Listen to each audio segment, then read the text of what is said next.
There is a specific moment in the chosen life that is more spiritually dangerous than most people realize. It is not the moment of the loss. It is not the moment of the delay. It is not the moment of the waiting. It is the moment of the arrival. The moment when what you have been asking God for actually comes. The moment when the provision, the opportunity, the answer, the deposit finally lands in your hand. Most chosen ones prepare for the wait and pray through the wait and eventually receive in the middle of the wait. But very few chosen ones have been prepared for the specific moment of receiving. And the specific moment of receiving is often where more provision has been lost than in all the years of the waiting combined. You may not have thought about this before. Most preachers do not teach on it. Most social media does not talk about it. The default reflex, when God finally provides, is to rush, to spend, to announce, to celebrate, to distribute, to relax, to move quickly into what feels like the reward of the long wait. And in the rushing, the specific wisdom that God's provision requires is often skipped. Doors that should have stayed closed are opened. Words that should have stayed unspoken are shared. Amounts that should have been stewarded are consumed. And a chosen one who was, for a specific moment, holding a specific piece of God-given provision, walks away from that moment, holding less than they had when the provision first arrived. You are on the edge of receiving something. Either something has already come in, or something is close to coming. And in either case, the specific words being spoken over you tonight matter more than they would in almost any other season. Because how you handle the moment of provision will shape how much of the provision remains with you, how quickly the next provision comes, and what kind of chosen one you become across the years of your life. I want to speak to that exact place tonight. The place that is either holding what has arrived or preparing to hold what is arriving. So you are asking the question. You are asking, Lord, is the provision finally coming? Will I finally see the answer to what I have been asking you for? Will the lack finally end? But here is what I need you to hear before we go one step further. That is not the real question. The real question is not whether the provision will finally arrive. It will. Some of it already has. More is coming. The real question is this: when the provision comes, will you carry it with the specific silence and the specific wisdom that will let it grow into what God intended? Or will you carry it with the noise and the haste that will make you lose it? Because the specific patterns of a chosen one who receives well are not the same as the specific patterns of a chosen one who receives badly.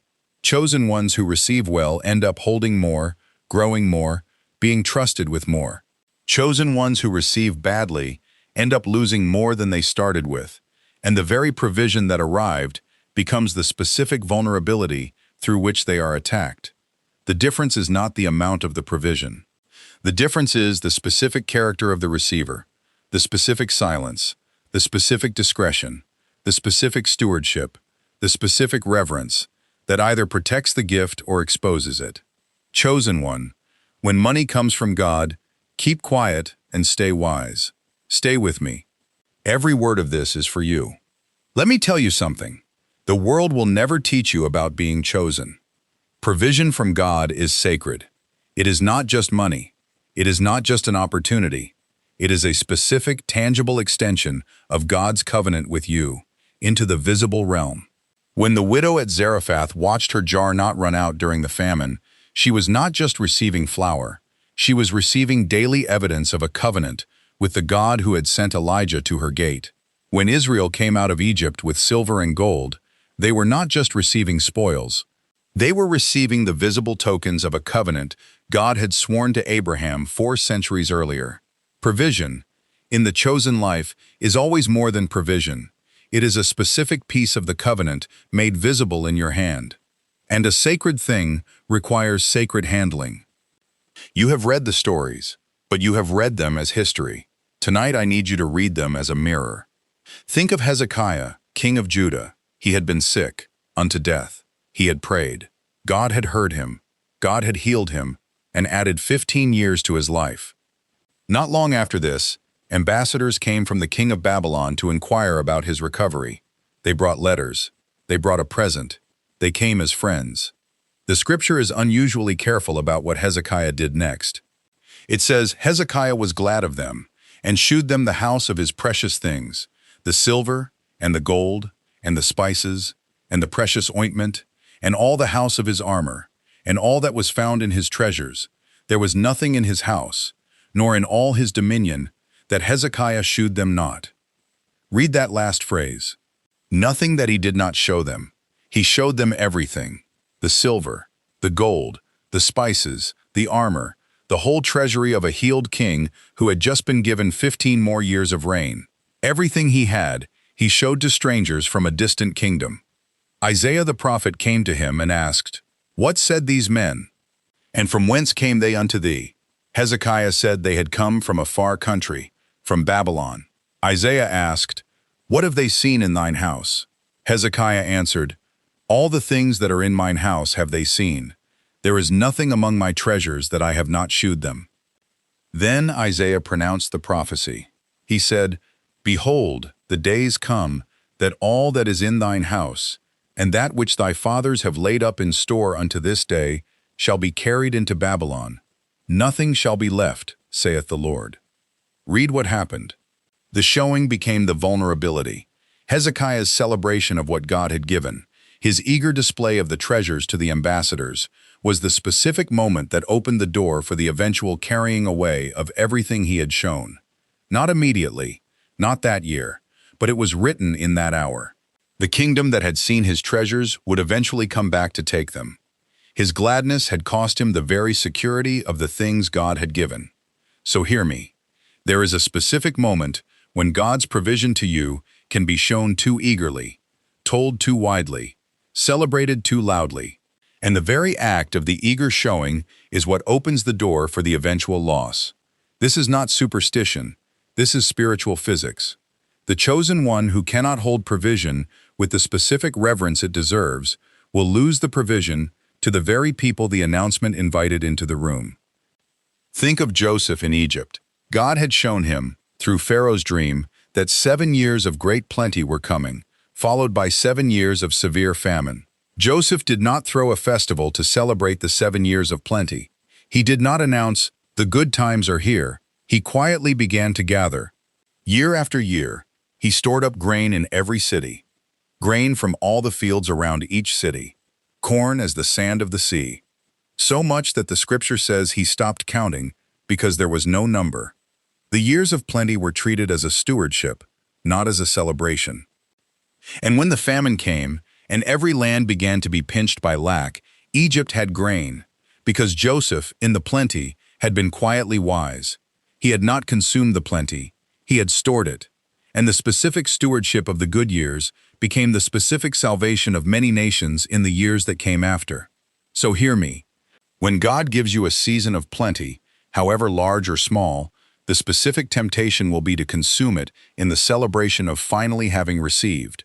But the wiser posture is to steward, to see the plenty not as reward but as resource, to ask, what is God preparing me to walk through, using this specific provision as the preparation? And to quietly gather in the years he has given, so that in the years to come, you will not be one of the chosen ones who received but did not know how to hold what you received. Think of Abraham. He had just fought a war to rescue Lot from 4 kings who had captured him. He had defeated the kings. He had recovered the spoils. On his way home, he met 2 people. He met Melchizedek, the king of Salem and priest of the Most High God, who blessed him and gave him bread and wine, and Abraham gave him tithes of all. He also met the king of Sodom, who said to him, "Give me the persons, and take the goods to thyself." Read what Abraham said. He said, "I have lift up mine hand unto the Lord, the Most High God, the possessor of heaven and earth, that I will not take from a thread even to a shoe latchet, and that I will not take anything that is thine, lest thou shouldest say, I have made Abram rich." Read that phrase, lest thou shouldest say, I have made Abram rich. Abraham refused to receive the spoils of Sodom. Why? Because he did not want the story of his provision to be that the king of Sodom had made him rich.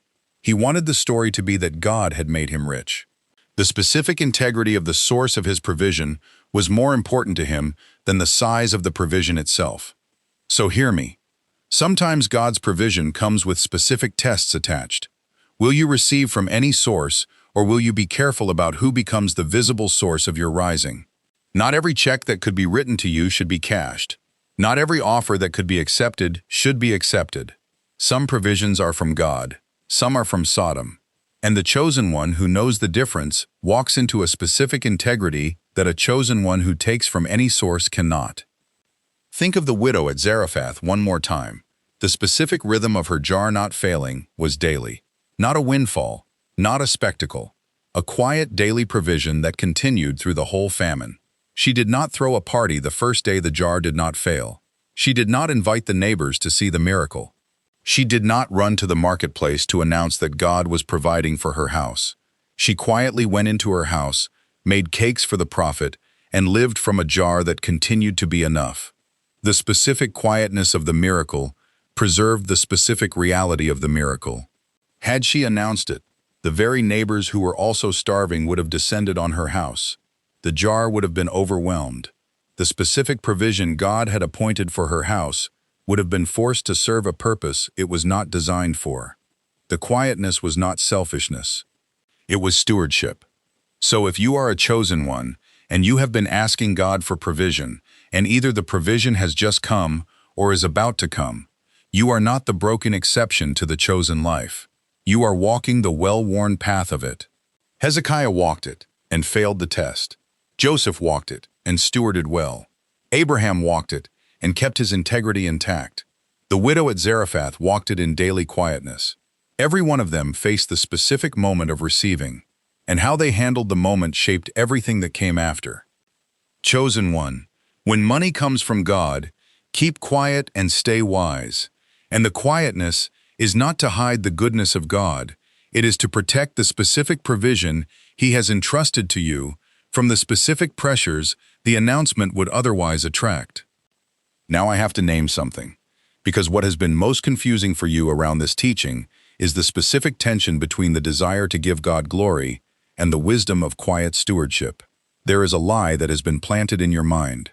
It came in through a specific kind of teaching that has been common in the modern church, and it has grown so quietly that you no longer hear it as a lie, you hear it as the honest reflex of a person who wants to honor God with everything.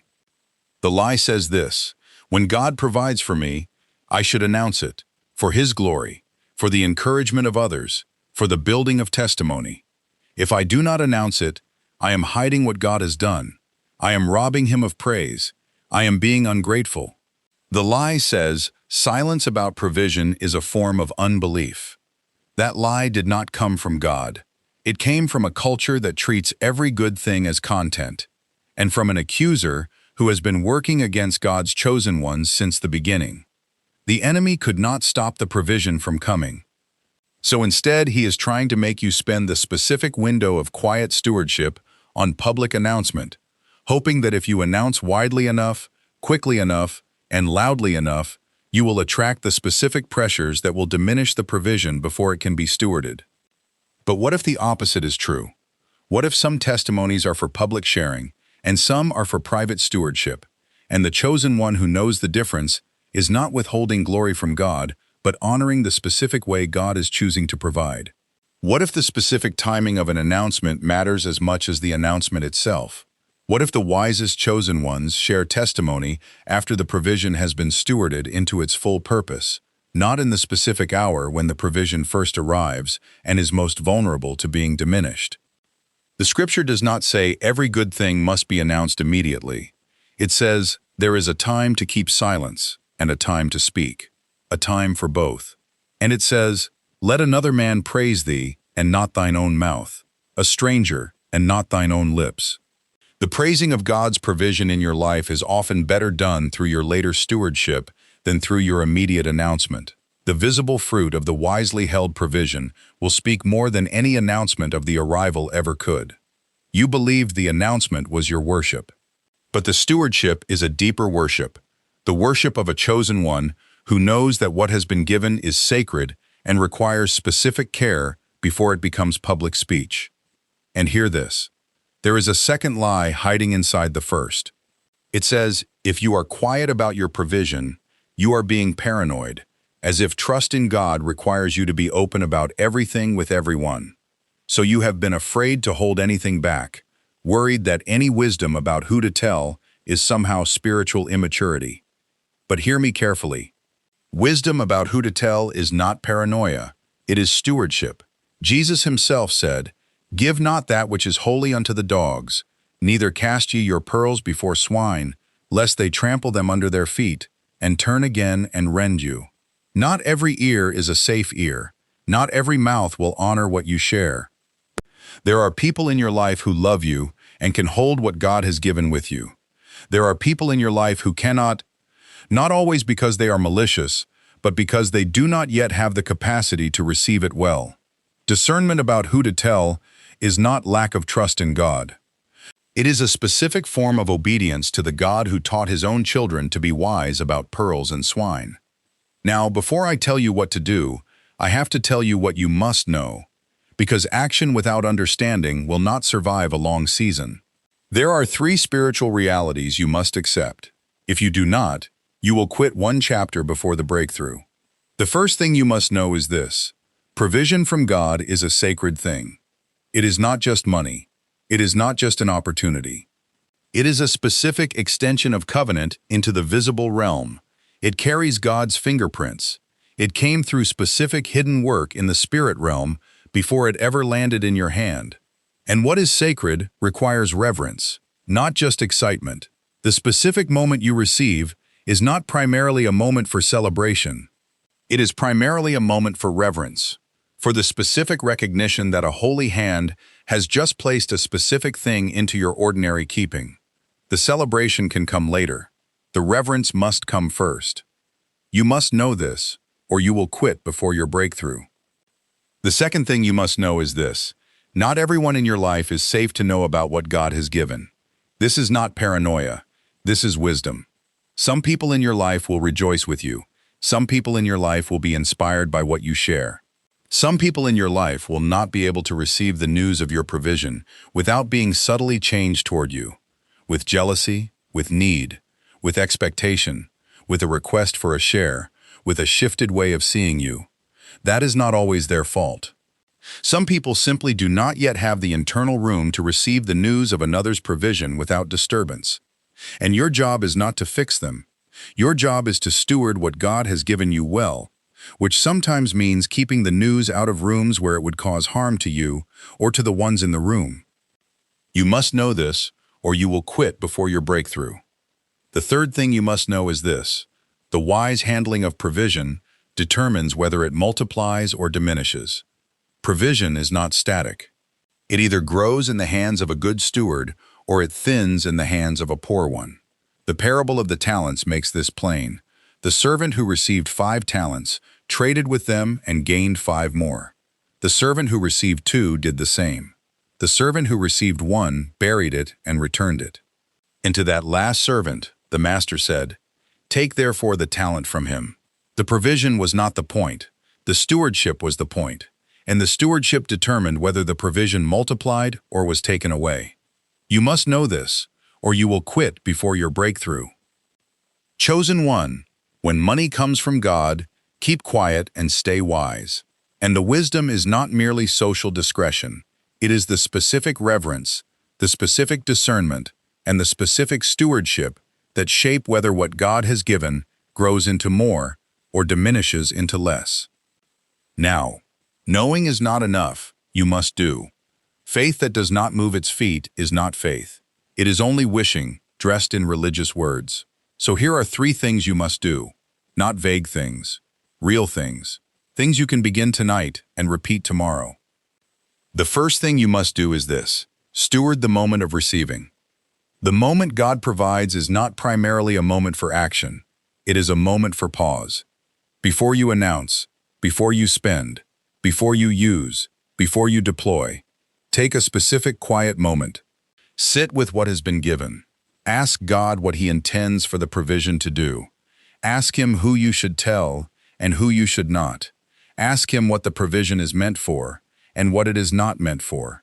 Ask Him how long the specific quiet needs to last. This may take an hour. It may take a day. It may take a week. But the pause is the specific hinge on which the wise handling turns. Here is the daily discipline.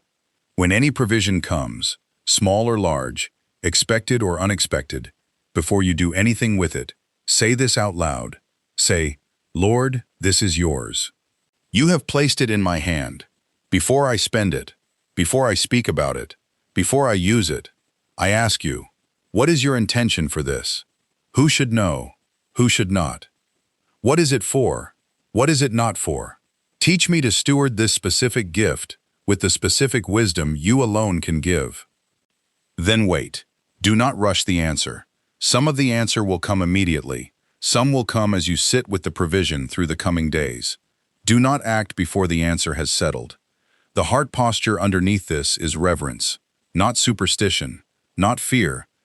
Reverence, the specific quality of a chosen one who has been trusted with something sacred and knows it. The second thing you must do is this. Choose carefully who you tell. There is a specific circle of people who can be trusted with the news of what God has given you. There is a specific circle who cannot, and the specific work of a wise chosen one is to know the difference. The trusted circle is usually small. It usually includes your spouse if you have one or two mature spiritual friends, sometimes a wise mentor or pastor. It usually does not include social media. It usually does not include everyone at your workplace. It usually does not include family members who have shown a pattern of not being able to receive news of your provision well. You have to be honest with yourself about who is in each circle. Here is the discipline. When you have received something from God and are considering telling someone, pause. Ask yourself one honest question. Is this person going to be able to receive this news in a way that honors what God has done, with joy for me, with prayer for the stewardship, without disturbance in themselves? If the answer is yes, tell them. If the answer is no, or if you are uncertain, hold. There is no rush. The provision does not need their knowing to be real. It is real because God has given it. The heart posture here is discernment about safe witnesses. You are not being secretive out of pride. You are not hiding out of fear. You are simply being wise about who is capable of holding the sacred information with the reverence it deserves, and the wisdom will save both you and the ones you would have told from unnecessary strain. The third thing you must do is this. Manage the provision as a seed, not as a windfall. The default reaction to receiving after a long wait is to spend, to consume, to enjoy, to celebrate, to catch up on all the things the waiting had cost you. Some measured enjoyment is right, but the specific temptation of the receiving hour is to consume the provision faster than you have stewarded it. A wise chosen one treats what has come in as a seed. What is a seed for? For planting, for investing in what God has been preparing next, for being deployed toward the specific purposes He had in mind when He sent the provision. You have to plant, not just spend. Here is the discipline. When provision comes, ask yourself two specific questions before you deploy it. First, what portion of this is a seed for the next chapter? And second, what portion of this is a right celebration or right consumption? Some of each is usually appropriate, but the specific balance matters. Never spend the whole provision before you have identified the seed portion. The seed portion is what God is going to grow into the next provision. Consuming the whole thing may bring immediate relief, but it forfeits the specific multiplication God had in mind. The heart posture here is stewardship over consumption. You are permitted to enjoy the provision. You are permitted to celebrate. You are permitted to catch up on legitimate needs, but you are also called to plant the specific seed that will grow into what God is preparing. Steward the moment of receiving. Choose carefully who you tell. Manage the provision as a seed. 3 disciplines, repeated. This is how a chosen one walks into the hour of God's provision with the specific wisdom that will protect what has been given, grow what has been placed in their hand, and honor the specific God who has extended His covenant into the visible realm of their ordinary life. So let me tell you what is going to happen. When you begin to obey these things, when you steward the moment, when you choose who to tell, when you plant the seed, something is going to shift. And I want to be honest with you, the way a father is honest. The first shift may not be a dramatic multiplication of the provision. It may be quieter than that. The first shift will be in the specific character of your relationship with money. The reflex to rush will begin to slow. The specific ache to announce will begin to soften. The specific fear that you will lose what has come will be replaced by the specific calm of a chosen one who has been trusted with something sacred and knows how to hold it. That is the first fruit. That is the evidence that the specific wisdom of provision handling is beginning to take root in you. And then, over the specific months and years of your obedience, you will begin to notice the specific pattern. What God has given, you will hold. What you have held with wisdom, He will multiply. What you have planted as seed will grow into new provision. What you have kept quiet, He will vindicate publicly in His own time. And the specific rhythm of a chosen one who receives well will emerge in your life, a rhythm that carries you through many seasons of provision without the losses that undo other chosen ones who did not have this specific wisdom. Here is the picture I want you to carry out of this room tonight. There is a man in Egypt named Joseph. He has been given a specific dream by Pharaoh, which he has interpreted: 7 years of plenty, followed by 7 years of famine. He has been given authority over all the land, and now the first year of plenty has come. He does not throw a festival. He does not announce, "The good years are here." He does not build monuments to celebrate the abundance. He quietly gives orders.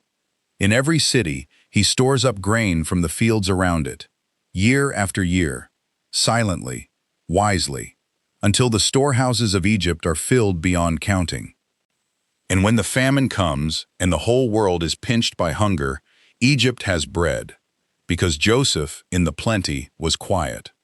And the quietness of his stewardship became the specific salvation of many nations, including the family of his own father Jacob, the family that had sold him into Egypt in the first place. That is the specific rhythm of a chosen one who has learned to receive well, quiet in the plenty, wise in the stewardship, and, in the long fullness of time, a specific vindication that no announcement in the receiving hour could ever have produced. So let me pray over you now. Wherever you are, whatever provision has just come or is about to come. Father, you see this one. You see the specific hour of receiving they are either already in or approaching. You see the specific temptations of the moment, to announce, to spend, to celebrate, to share too widely. You see the specific ways they could lose, in a single week of poor stewardship, what you have been preparing for them for years. Lord, I ask you to come into that exact place tonight. Give them the specific wisdom of Joseph in the years of plenty. Give them the specific integrity of Abraham refusing the spoils of Sodom. Protect them from the specific failure of Hezekiah, who showed his treasures to those who would eventually carry them away. Give them the specific quietness of the widow at Zarephath, whose daily jar did not fail because it was not announced. Teach them to steward the moment of receiving before they spend or speak. Teach them to choose carefully who they tell. Teach them to plant the provision as a seed for what you are preparing next, not to consume it as a windfall. Let what you have given grow in their hands.